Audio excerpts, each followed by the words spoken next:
Բարև ձեզ, սիրելի ընկերներ, գործընկերներ, սիրելի հայրենակիցներ, իսկապես վերջին օրերին մի քանի իրադարձություններ տեղի ունեցան Սամվել Կարապետյանի քրեական ճակերտներում իհարկե գործի շուրջ, որոնք որոշակի հրատապություն են ենթադրում ներկայացնելու տեսանկյունից, այդ իսկ պատճառով որոշեցի հենց այս ձևաչափով ներկայացնել դրանք, կարծում եմ նաև զանգվածային լրատվության միջոցների մեր գործընկերները իսկապես հետաքրքրված կլինեն այս նյութով և կնպաստեն այս ամենի տարածմանը։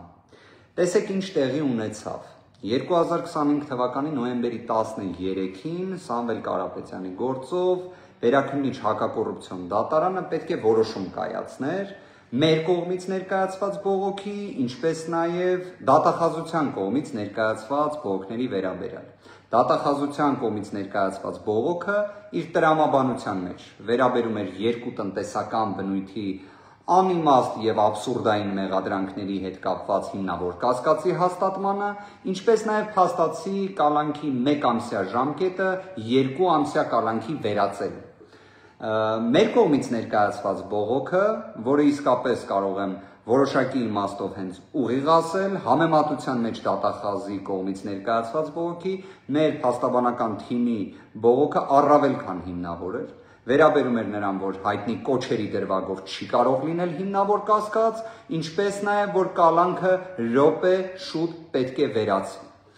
Դատարանը որոշեց երկու բողոքները մերժել, նոյեմբերի 13-ին։ Իդեպ այստեղ օրը բավականին կարևոր է, քանի որ եթե քննիչը բոլոր դեպքերում որոշելու էր երկարաձգման միջնորդությամբ հանդես գալ, ապա նոյեմբերի 13-ը հենց վերջնաժամկետն էր այդ օրվա համար։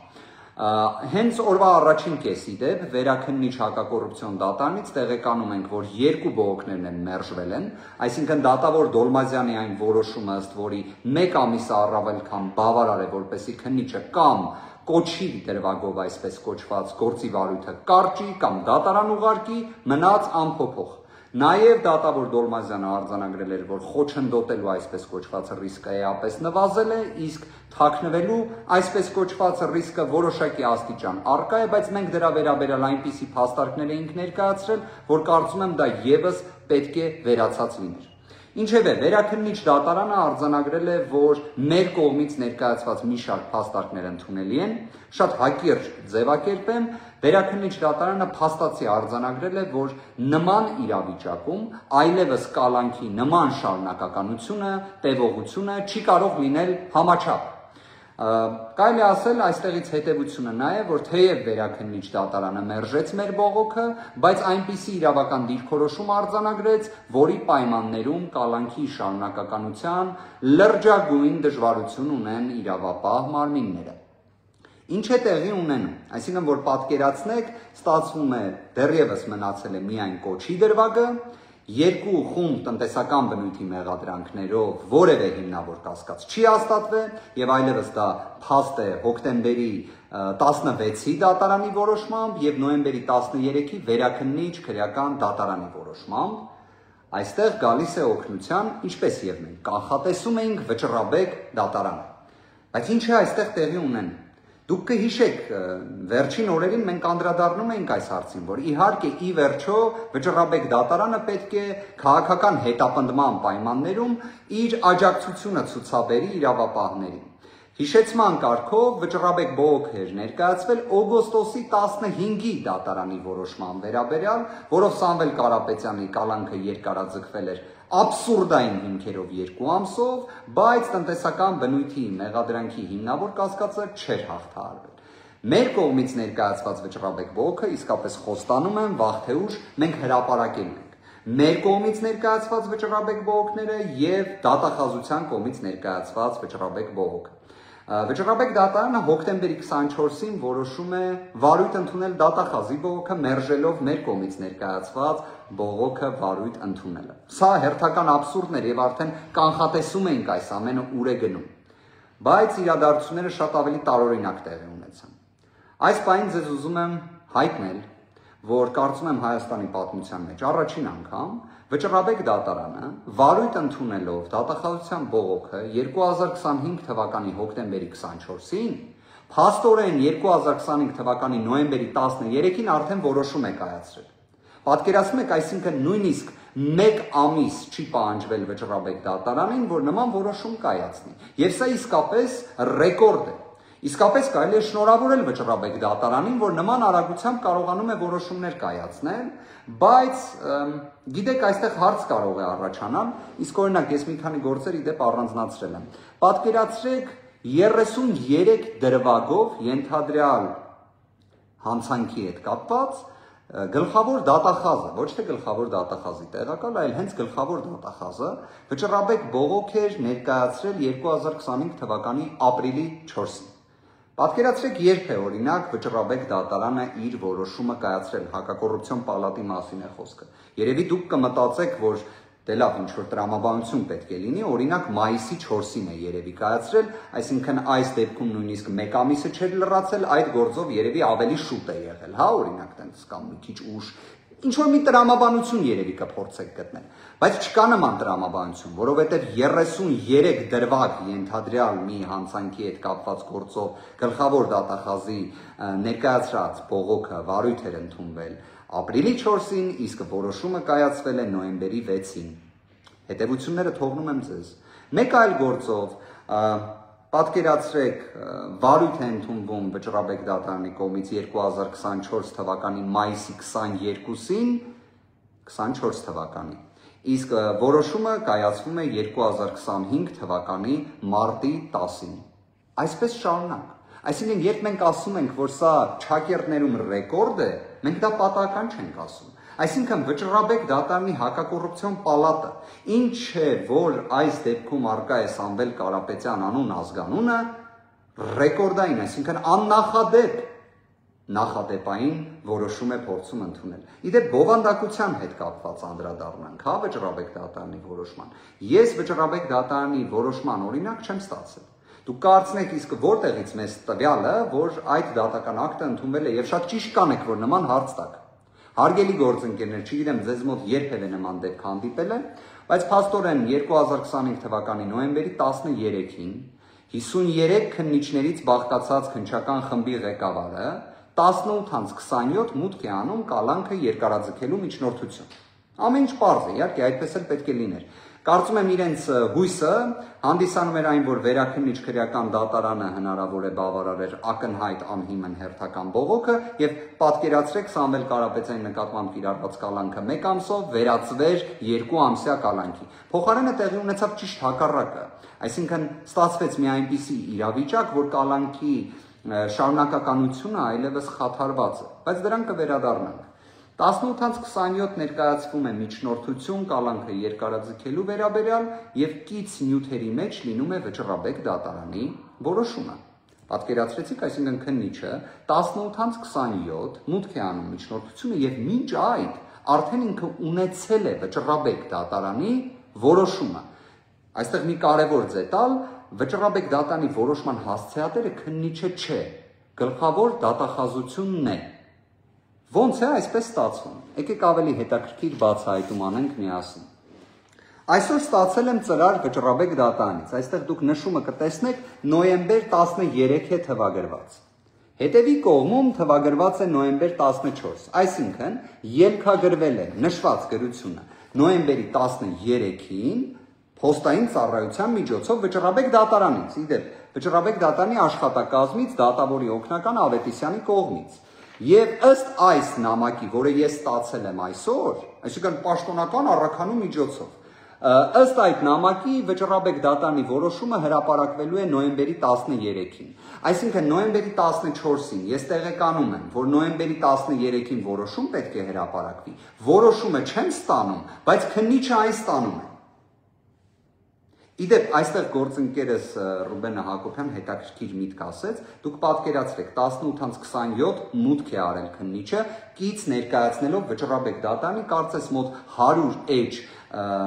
որոշում է, 100 էջից բաղկացած, որտեղ երևի թե դատարանի պատճառաբանական մասը կարծես թե 2.5 էջ է, ինչևէ տեխնիկական մասն էլ դնենք մի կողմ, բայց ստացվում է քննիչը իր միջնորդության մեջ Նաև հղում է տվել Վճռաբեկ դատարանի որոշմանը բավականին ծավալուն հղումներ է կարծես տվել։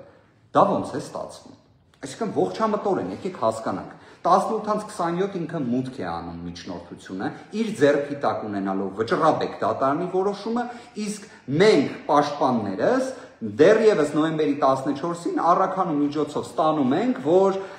նոյեմբերի 13-ին որոշում պետք է հրապարակվի եւ այս նամակը ելքագրվել է նոյեմբերի 13-ին։ Եթե այստեղ կա տրամաբանություն, խնդրում եմ օգնել, իսկապես ինձ էլ շատ հետաքրքիր կլինի, որովհետև ես դեռ Վճռաբեկ դատարանից չեմ տեսել դեպք, որ այսքան արագ որոշում կայացվի, որտեղ ֆիքսեցինք, չէ, նույնիսկ 30 օր չի պահանջվել Վճռաբեկ դատարանից, որ այս որոշումը կայացվի։ Եվ իդեպ այս որոշման ամբողջ իմաստը մի բանում է, ոչ թե իրավաբանության, այլ պարզապես ամեն կերպ ցույց տալ, որ այս քրեական գործը դեռևս գոյություն ունենա, որովհետև ակնհայտ է, կարծում եմ, արդեն բոլորն են դրա մասին խոսում, որ այս կոչի դրվագը ողջամիտ չէ, ոչ միայն ապօրինի է, ոչ միայն խայտառակություն է, ոչ միայն քաղաքական հետապնդում է, այլ պարզապես ողջամիտ չէ, ինչ որտեղ նույնիսկ ամոթ է։ Հիմա դրա համար պետք է ամեն կերպ տնտեսական բնույթի ինչ-որ աբսուրդային մեղադրանքով ցույց տալ, որ Վճռաբեկ դատարանը իբրև փորձում է աջակցել իրավապահներին։ Բայց իդեպ այս որոշման իրավական արժեքը խորին հարգանքով, բայց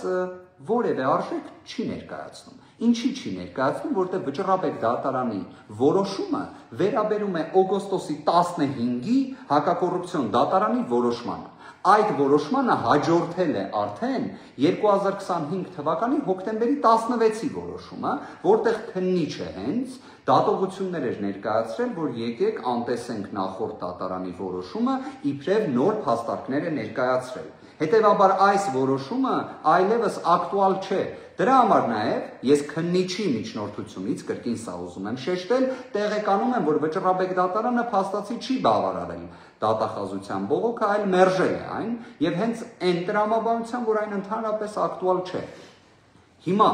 այստեղ ամբողջ հարցը նրանում է,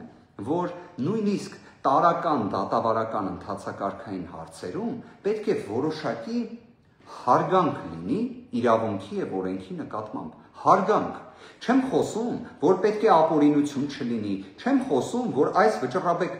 բողոքը ընդհանրապես վարույթ չպետք է ընդունվեր, չեմ խոսում նրա մասին, որ այսքան արագ Վճռաբեկ դատարանը երբեք որոշում չի ընդունել, ինչը հերթական քաղաքական հետապնդման ցուցիչն է, չեմ խոսում, որ մեր Վճռաբեկ բողոքները վարույթ չընդունելու իրավական գործիք չկար, որտեղ մենք վկայակոչել էինք Վճռաբեկ դատարանի մեկ այլ նախադեպ, որին ուղիղ հակասել էին թե առաջին ացյանի հակակոռուպցիոն դատարանը, թե վերաքննիչ ացյանի դատարանը։ Ինչևէ, այս ամենը դնում ենք մի կողմ, լավ ոնց կարելի է քննիչին, ես չեմ հասկանում ոնց են հանձնել Վճռաբեկ դատարանի որոշումը։ Եթե կրկին ուզում եմ նշել, նոյեմբերի 13-ին մենք դեռ տեղեկացել ենք,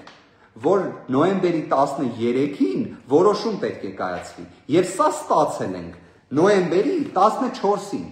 Հիմա ինչ գործիքակազմով է քննիչը ստացել Վճռաբեկ դատարանի որոշումը, հասցրել այն վերլուծել, հասցրել այն կից ներկայացնել հակակոռուպցիոն դատարանի առաջին ակցիանին։ Պարզապես այս ամենը խոսում է նրա մասին, որ մենք զուգահեռ մեր իրականությանը երևի թե ստվերային իրավաբանություն ունենք։ Պարզապես ստվերային իրավաբանությունը այլևս ստվերում չի մնում։ Արդեն ակնհայտ է այդ աստիճան։ Իսկապես ես մեղմ ասած զարմացած եմ։ Իդեպ ամեն դեպքում մենք տարբեր երևույթներ հակաօրինական, ապօրինի, աբսուրդային, քաղաքական հետապնդումից բխող տեսել ենք, բայց մենք իսկապես կարծում եմ, որ էլ չենք զարմանալու, բայց ես իսկապես զարմացած եմ։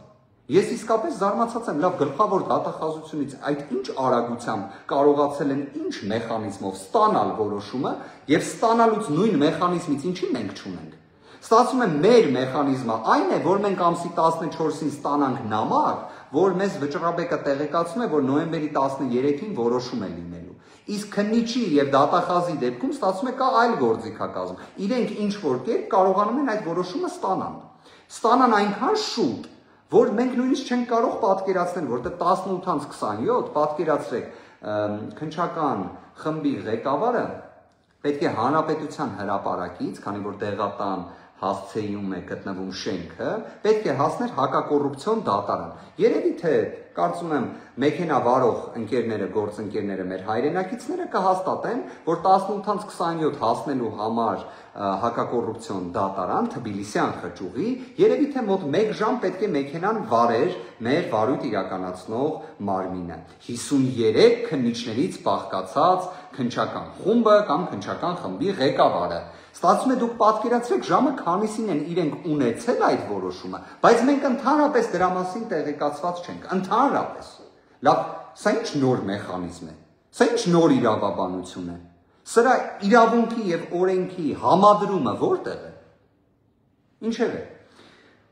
ամփոփելով տեղեկացնեմ նաև իհարկե առանձին հայտարարությամբ էլ Սամվել Կարապետյանի փաստաբանական խումբը հանդես կգա 2025 թվականի նոյեմբերի 17-ին ժամը 10:00-ին տեղի ունենալու Սամվել Կարապետյանի կալանքի երկարաձգման միջնորդության քննությունը հակակոռուպցիոն դատարանում նախագահությամբ դատավոր Դադոյանի։